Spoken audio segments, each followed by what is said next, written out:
Good morning students. हम पढ़ रहे थे समास, जिसमें हमने अव्ययभाव समास पढ़ा था। आज हम द्विगु समास पढ़ते हैं।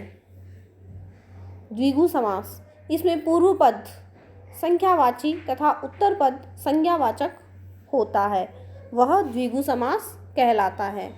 यह समास प्राय समूह अर्थ में होता है और इसके विग्रह में षष्ठी विभक्ति का प्रयोग होता है।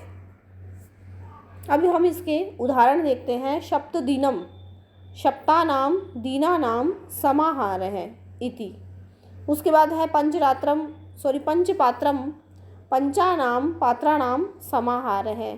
फिर है पंचवटी, पंचानाम वटानाम समाहारः इति।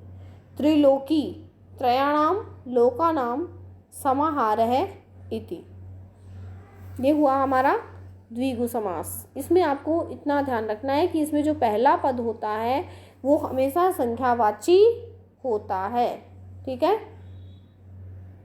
और जब हम इसका विग्रह करेंगे उस समय हमें षष्ठी विभक्ति का प्रयोग करना है, तब आपका जो उदाहरण है वो सही हो जाएगा, ठीक है। जब हम विग्रह करेंगे या विग्रह से शब्द बनाएंगे तो आपका सही हो जाएगा, गलत नहीं होगा। उसके बाद है कर्मधारय समास। जब तत्पुरुष समास के दोनों पदों में एक ही विभक्ति अर्थात समान विभक्ति होती है तब वह समानाधिकरण तत्पुरुष समास कहा जाता है।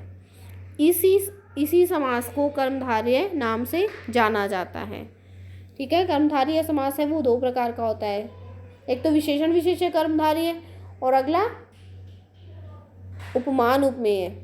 लेकिन इसमें हम इसके 4 पॉइंट्स हैं उनको पढ़ेंगे कि जब पहला पद विशेषण तथा दूसरा पद विशेष्य हो तो उसे विशेषण विशेष्य कर्मधारय समास कहते हैं। जिसका पहला पद क्या हो, विशेषण हो, और दूसरा पद क्या हो, विशेष्य हो,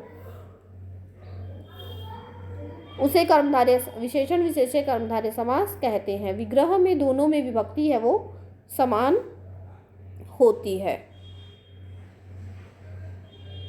जैसे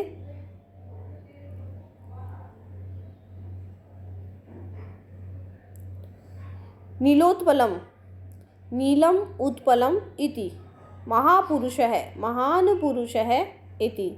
उसके बाद है जब समस्त पद का पहला पद उपमान हो और उसका दूसरा पद क्या हो, उपमेय हो। मतलब पहला पद तो क्या हो, उपमान हो, और दूसरा पद क्या हो, उपमेय हो। वहाँ उपमानोपमेय कर्मधारय समास होता है। विग्रह करते समय उपमान के बाद इव लगाया जाता है। जैसे एग्जाम्पल देखिए, घन श्याम है, घन है इव श्याम है इति।